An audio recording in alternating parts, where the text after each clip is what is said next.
So, in last video, we had a great discussion over electrostatic force, means Coulomb's law, between 2 point charges, and today's topic is unit of charge. In SI system, unit of charge is Coulomb and the symbol is capital C.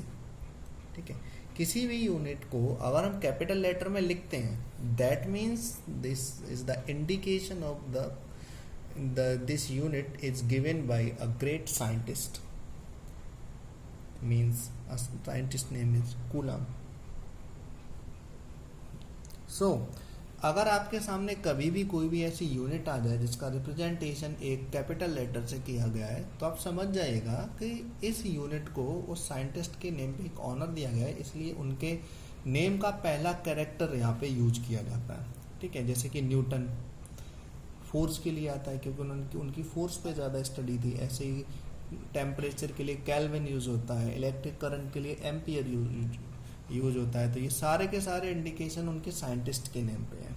ठीक है, तो आप ख्याल रखिएगा कि जब भी अपनी कॉपी आप लिखते हैं तो वहाँ पे नोटबुक, तो वहाँ पे इंडिकेशन अगर इनका किसी भी चीज़ का दे रहे हो तो कैपिटल है तो कैपिटल ही लिखिए किसी साइंटिस्ट के नेम पे, नहीं तो आप उसे नॉर्मल भी लिख दीजिए. ठीक है, चलिए बात करते हैं एसआई सिस्टम में चार्ज की यूनिट की, जो कि क्या होती है, कूलम.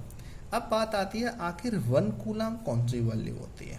ठीक है, तो 1 कूलम की वैल्यू को समझने के लिए हमें थोड़ा बैक में जाना होगा, जहां हमने एक फॉर्मूला अभी डिस्कस किया था, F = K Q1 Q2 upon R².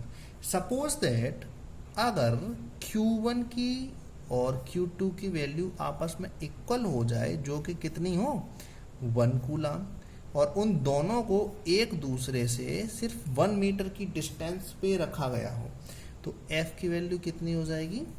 अगर स्पेस का मीडियम है तो F = 9 × 10⁹. ठीक है, कितनी, न्यूटन. तो ये उसकी वैल्यू हो जाती है. इसका मतलब ये है कि 1 coulomb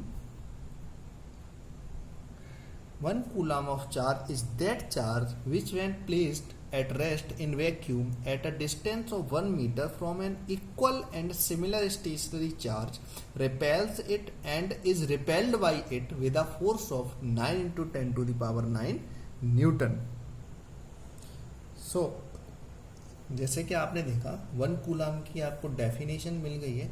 in CGS system charge की जो यूनिट होती है उसको हम स्टेट कूलम कहते हैं. जैसे कि न्यूटन को डाइन कहा जाता है, जूल को अर्ग बोला जाता है, ऐसे ही यहाँ पे हम इसको क्या कहते हैं, स्टेट कूलम.